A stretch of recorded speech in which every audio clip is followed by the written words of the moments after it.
Hi, and welcome to Rick's Corner. I have a previous episode talking about training, aging, and your heart. And I've had a tremendous response on it because a lot of you guys out there have situations with your heart, with training, and elevated blood levels, elevated cholesterol, and irregular heartbeat. I told you that I had been to the doctor and I had a rapid heartbeat, where it's an irregular heartbeat.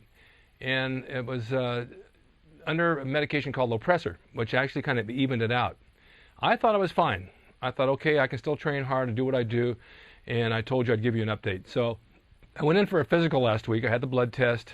I had everything done. They gave me an EKG, and it came back AFib, which means arterial fibrillation, which means now you have in your heart 2 upper chambers and 2 lower chambers. The 2 upper chambers pump to the 2 lowers, and the 2 lowers pump out your arteries. Mine's not pumping because of the heartbeat and the way it's erratic and the way it is placing itself. Mine is vibrating. It's just functioning like a vibrating. And there's 3 million people in the world that have that. The problem with the vibrating heart, or the fibrillation, is that the blood stagnates and it gets clots. And the clots can go through your body and cause a stroke. And it's very high risk from what I'm told. Now, the solution to that, there's 2 solutions. My doctor told me that with the blood being thick, you can take a blood thinner. You can take aspirin, you can take a blood thinner, and there's 2 different types. And one of them, Coumadin, basically is a rat poison, which I never knew. If you look it up on the internet, it is a rat poison. Doesn't sound too good to me. Pradaxa was the last one. It was supposed to be fairly good. You have to get a blood test a week after you take it to make sure your levels are okay. It affects your kidneys. And the downside of taking a blood thinner is you bleed. So if you have any cuts on your body, if you have anything internal, if you have a bleeding hemorrhoid or a nosebleed, it'll bleed out because there's nothing to clot the blood. Now that doesn't sound too good to me, because you're either going to have a stroke if you don't clot, if you do clot, or if you don't clot, you're going to bleed to death. You got options there. I said, I'll take the aspirin, the baby aspirin, 81 grams a day. He says, I wish you wouldn't. That's only 50% effective. Well, 50% to me is better than 100% ineffective. And I still got a chance of not bleeding to death. So I opted to do the aspirin for now. I did order the Pradaxa. It's $260 for 60 tablets. Luckily, I have insurance that covers most of it. But I don't like the idea of having to be tested once a week and finding your levels. Now with the heartbeat, they can stabilize that heartbeat, and there's a couple of ways they do it. One of them is they go in and they put you out for 10 seconds and they paddle your heart with electric shock, and it stops your heart and brings it back and hopefully comes back to a regular beat. All right, that all sounds fine and good, but basically they're killing you for 10 seconds. I don't want to be killed for 10 seconds and brought back to life. What if it doesn't work? It doesn't make a lot of sense to me. There's 3 nodes in your heart that are signals. They can kill 2 of them because it's getting mixed signals of where to beat, and one operates it. That's fairly successful. They're all evasive into the body. The last one is a medication that you can take which regulates your heartbeat.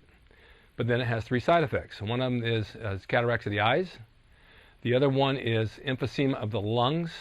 And the other one is it kills your thyroid, so you have to take thyroid pills. So I said to him, if it does that, what do you do? He said, well, then you get your cataracts taken care of, and then you get thyroid to take care of that, and emphysema you get treated.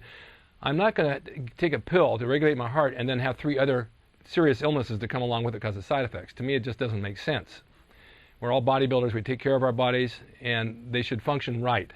Now, this is can be brought on by stress. As a lot of you know, I'm going through divorce, and it can be very, very stressful, and apparently it is. I didn't feel it was, but basically internally I'm internalizing a lot of it, which is causing this problem.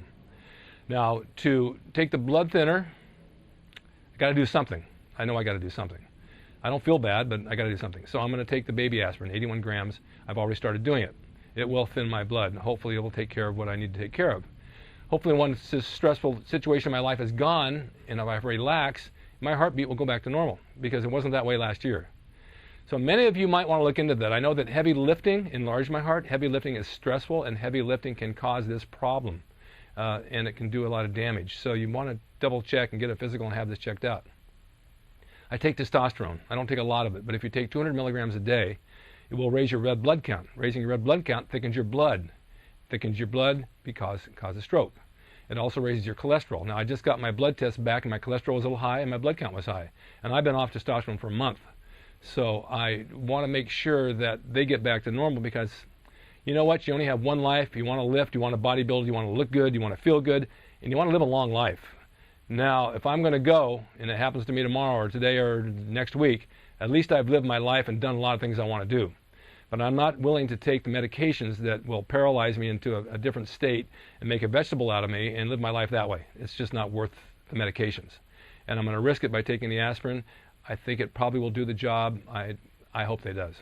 But I wanted to inform you where I was with this, and you might want to check yourselves, because this is a big issue in the world today. Like I say, 3 million people have it, and they're on treatment for it. But the blood thinners, to me, doesn't sound right. I mean, your body is meant to coagulate if you cut yourself.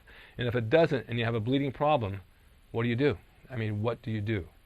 So this is training, fitness, and aging. This is what happens with life. It can happen to young people just as well. He told me there's people in their 20s that have the same problem. So don't think you're immune to it if you're too young. And if you're taking steroids, get the physical. It's well worth it. I just wanted to update you and tell you where this is at, because it's important to me, and it's important for me to tell you to take care of yourselves. And I know you like this information. So keep good thoughts, bear with me on this, and stay tuned for more Rick's Corners, because I'm going to bring you more interesting facts. Thanks for watching.